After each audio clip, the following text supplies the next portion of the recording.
The morning sky above New Haven burned orange and red, not from sunrise, but from the fires that had been burning for 7 days straight. Texani pressed his 4 hands against the crystal window of the control tower and watched another piece of his world die. The Orc ships hung in the sky like black clouds. Every few hours, they would fire their weapons at something new. Yesterday, it was the water treatment plant. The day before, they destroyed the main power station. Today they were taking their time with the last orbital defense platform. The Ani was the colony administrator. That meant he was supposed to keep everyone safe. But how could he protect 20,000 Zalani from ships that could destroy buildings with a single shot? His people were miners and farmers, not soldiers. They had built New Haven to be a peaceful place. Among the crystal caves and silver trees of Kepler 442b, administrator called Vexler from across the control room. The chief engineer's voice was tired. They had all been awake 4 days. The power grid is failing. We have maybe 6 hours before the underground shelters lose life support. Thixer nodded slowly. 6 hours. The Seor had been playing with them for a week, but it looked like the game was almost over. He activated his communication device and sent out another message on all emergency channels. This is New Haven Colony requesting immediate assistance. We are under attack by Corfac raiders. 20,000 civilians need evacuation. Please, someone help us. He had sent the same message hundreds of times. The answer was always silence. The outer rim was too far from the main trade routes. The big governments did not care about small mining colonies. Corporate security would not risk their expensive ships for people who could not pay. Through the crystal walls, the Ani could see Zalani families hurrying toward the underground tunnels. Parents carried their young in soft pouches while the elderly moved slowly on walking sticks. His people were scared, but they stayed calm. That was the Zalani way. Even when facing death, they kept their dignity. A new explosion lit up the sky. The last orbital defense platform broke apart in a shower of metal and fire. Pieces of it fell like burning rain across the crystal spires of the city. The Ani closed his eyes. Now there was nothing between the Korak and his people. In the F Communication Center, Trade Captain Luxori was still trying to reach someone, anyone who might help. He had contacts throughout the sector. Traders, freight pilots, even some smugglers owed him favors. But when he called them now, they all said the same thing. Fighting the Korak was suicide. New Haven was already lost. Try the emergency beacon again. Thexani told him. Increase the power. Administrator. We are already at maximum range, and if we use more power, we might overload the system. Do it. Anyway. Deep in the underground tunnels, Elder Keeper Nixera led the colonists in their traditional songs. Her voice was old and wise, and it helped calm the frightened children. She sang about the crystal caves where their ancestors had lived and about the silver light that would guide them to peace. But young Zaxley was not ready for peace. She was barely past her first molting, still new to adult life. While the others prepared to die with dignity, she crawled through the maintenance tunnels toward the power station. She could reroute energy from life support to the communications array. Maybe their beacon could reach further into space. It was dangerous work. Taking power from life support meant people in the tunnels would have less air to breathe. But if no help came, they would all die anyway. At least this way, someone might hear their final message. Above ground, the Korak were getting bored with their slow game. War Captain Sethak stood on the bridge of his flagship and looked down. At the Crystal City, the Zalani had stopped fighting back. Their defense platforms were gone, and their military was nothing more than a few patrol boats with mining lasers. Begin the final assault, he ordered his officers. Land the troop carriers. I want half the population taken alive for the slave markets. Kill the rest. The Korak were reptiles who had turned piracy into an art form. They did not just steal and destroy. They made examples. When other colonies heard what happened to New Haven, they would surrender without a fight rather than face the same fate. Transport ships began dropping from the main fleet toward the planet's surface. Each one carried 50 Korvac warriors, armed with plasma rifles and shock weapons. They would sweep through the city like a plague, taking what they wanted and burning the rest. In the control tower, the Ani watched the enemy ships descend. He activated the colony's final message beacon, broadcasting on all frequencies, to tell the galaxy what was about to happen. Maybe someone would remember New Haven. Maybe their story would matter to someone. This is Administrator Thexani of New Haven Colony. The Korak fleet is beginning their final attack. We have no defenses left. 20,000 innocent Zalani are about to be killed or enslaved. We tried to live in peace. We hurt no one. We only wanted to build a better life among the stars. His voice was calm, but tears ran down his face. If anyone receives this message, please remember us. Remember that we existed. Remember that we tried to be good. Young Zaxley finished her work in the power station. Warning lights flashed red as life support systems began shutting down throughout the colony, but the communication array now had 3 times its normal power. Their beacon was screaming into space farther than it had ever reached before. The first Korak boots touched Zalani soil just as Zaxley collapsed from lack of oxygen. She had given everything to send their message just a little bit further into the darkness between the stars. As she closed her eyes, she whispered a prayer to whatever powers might be listening. Please, she said, someone help us. The crystal caves deep beneath New Haven had never been so crowded. 20,000 Zalani pressed together. In the ancient tunnels their ancestors had carved from living rock. The air was getting thin. Emergency lights cast strange shadows on the walls, making everything look like a dream. But this was no dream. This was their final hour. Elder Keeper Nixera moved slowly through the crowds, her old hands touching shoulders and whispering comfort. She was over 300 years old, ancient even by Zalani standards. She had seen many things in her long life, but she had never seen her people face complete destruction. Gather close, little ones, she called to the frightened children. Her voice was still strong despite her age. Let me tell you about the great journey our people will take when the silver light calls us home. The children huddled around her. Their parents watched with tears in their eyes. Everyone knew what the great journey meant. It was the Zalani way of talking about death. But Nixera made it sound beautiful instead of scary. Long ago, she began. Our ancestors lived in caves like these. They learned to sing to the crystals and make them glow with soft light. When it was time for them to leave this world, they walked into the deepest caves where the most beautiful crystals grew. There, they became one with the eternal light. Above their heads, they could hear explosions and the sound of energy. Weapons. The Korak were not being gentle with their city. They were destroying everything they could not steal. The crystal spires that had taken decades to grow were being shattered in minutes. In the communications center, Trade Captain Luxori had not given up trying to call for help. His fingers moved quickly over the control panel, switching between different emergency frequencies. He had been a trader for 40 years.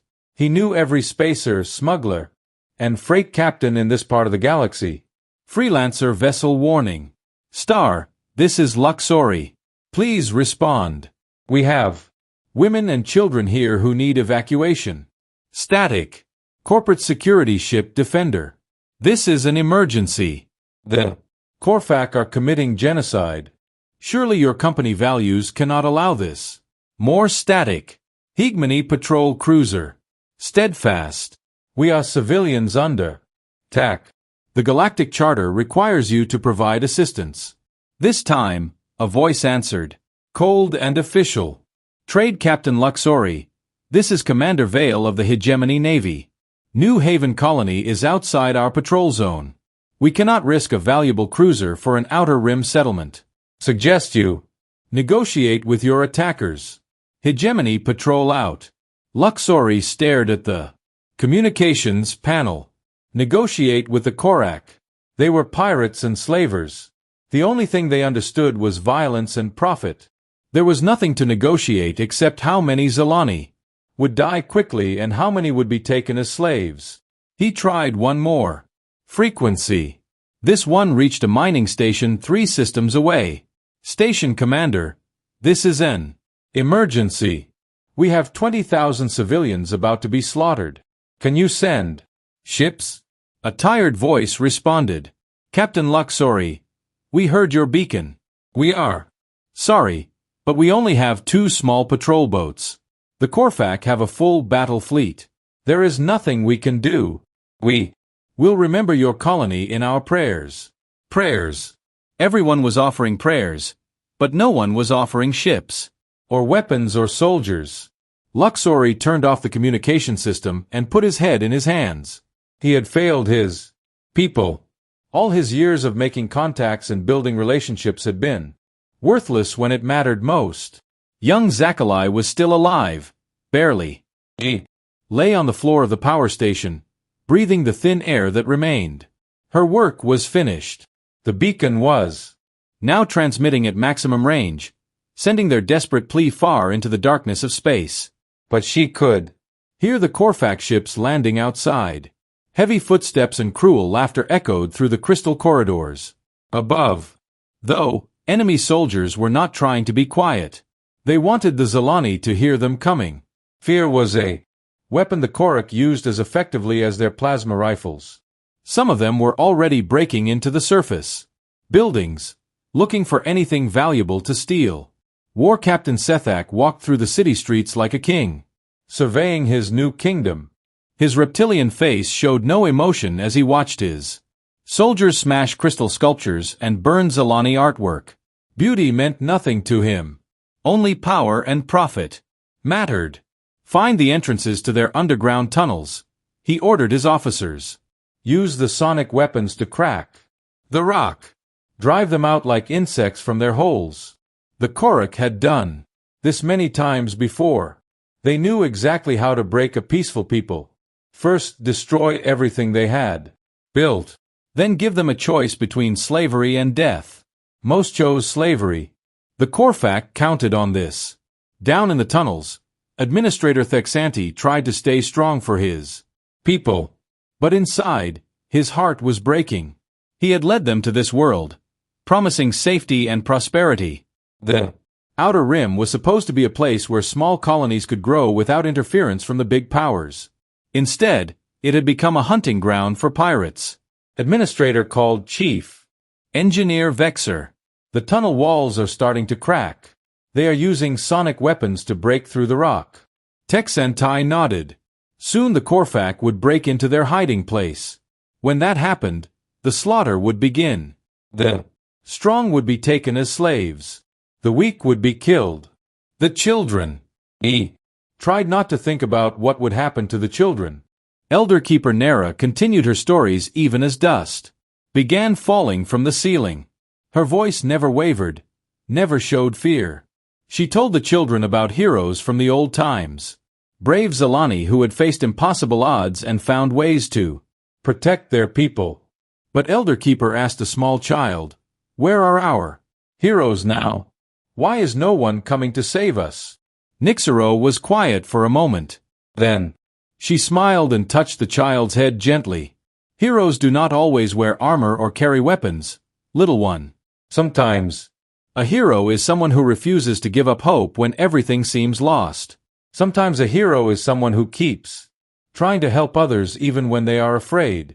The tunnel walls shook as sonic weapons hit them again. Cracks appeared in the ancient crystal and chips of rock fell like tears. The Korak were getting closer. Soon they would break through and 20,000 innocent lives would be snuffed out like candles in the wind. But far away in the darkness between the stars, something had heard their desperate beacon. Something that did not negotiate with pirates or abandon civilians to die. Something that was already moving toward them at impossible speed, carrying weapons that could turn the tide of any battle.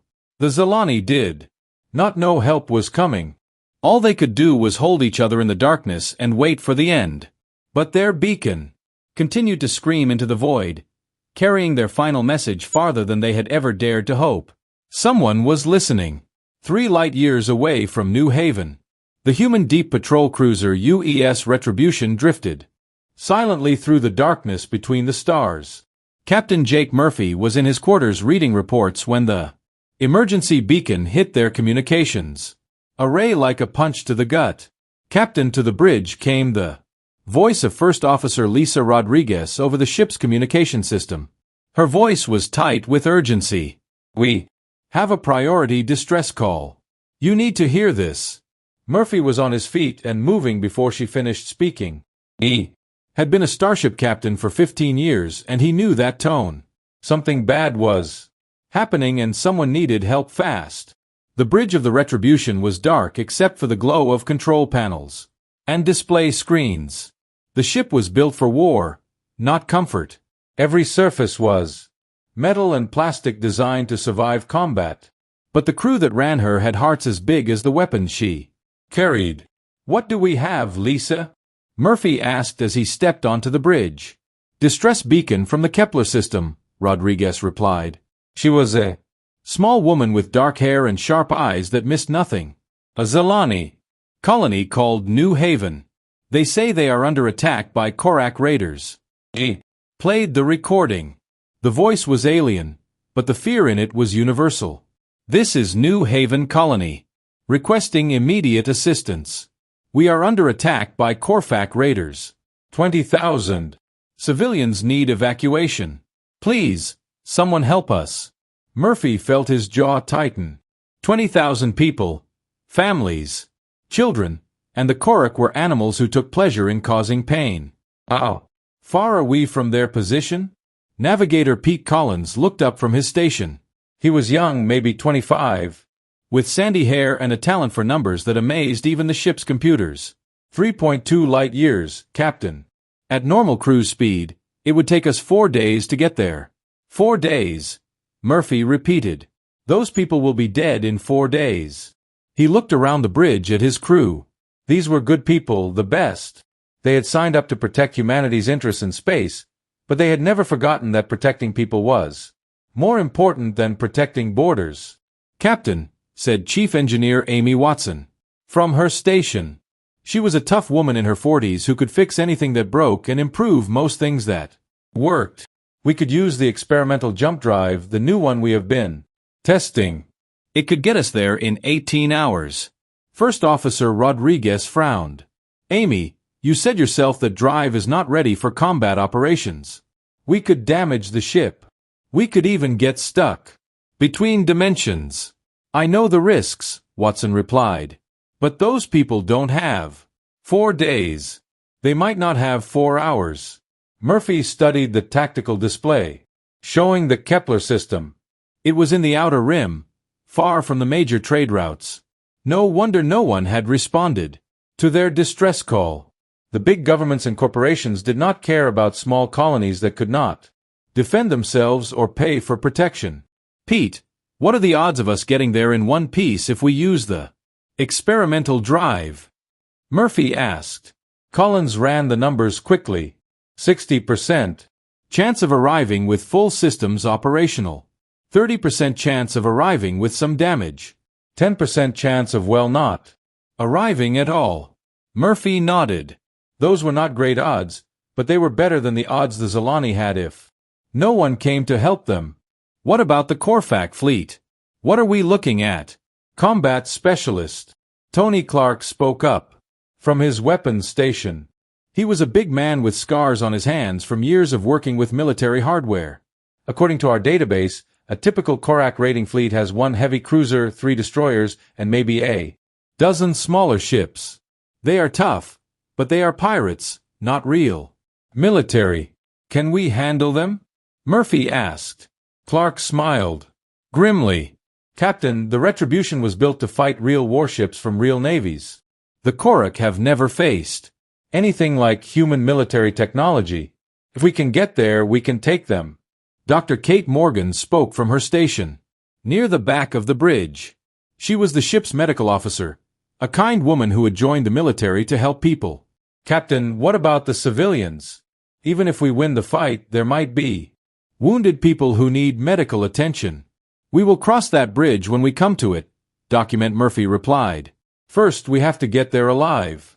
He looked around the bridge one more time. Every face showed the same determination. They all knew this was dangerous. They all knew they might not survive.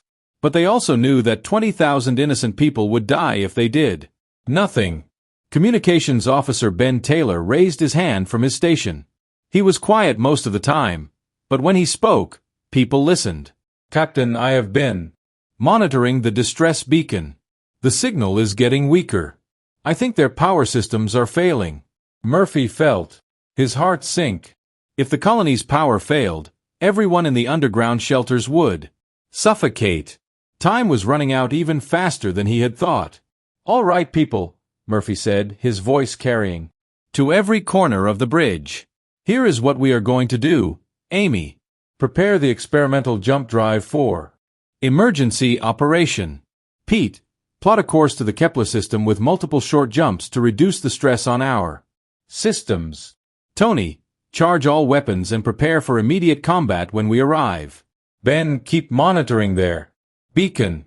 Kate, get the medical bay ready for casualties. He paused and looked at each of them in turn. I will not lie to you. This is dangerous. We might not make it, but there are 20,000 people who will definitely not make it if we do not try, and that is not acceptable. First, Officer Rodriguez stepped forward. Captain, regulations require me to point out that the outer rim is not our patrol area. We have no official orders to intervene in this situation. Murphy smiled for the first time since hearing the distress call. Lisa, sometimes doing the right thing is more important than following regulations. Those people are calling for help, and we are the only ones who can give it to them. He turned to address the entire bridge crew. I know this is not what we signed up for when we left Earth, but this is what we are here for. This is why humanity builds ships like the Retribution, not to conquer worlds or steal resources, but to protect people who cannot protect themselves. The crew began preparing for the dangerous journey ahead. Amy Watson disappeared into the engineering section to nurse the experimental drive to life. Pete Collins plotted jump coordinates with careful precision. Tony Clark ran diagnostics on weapon systems that had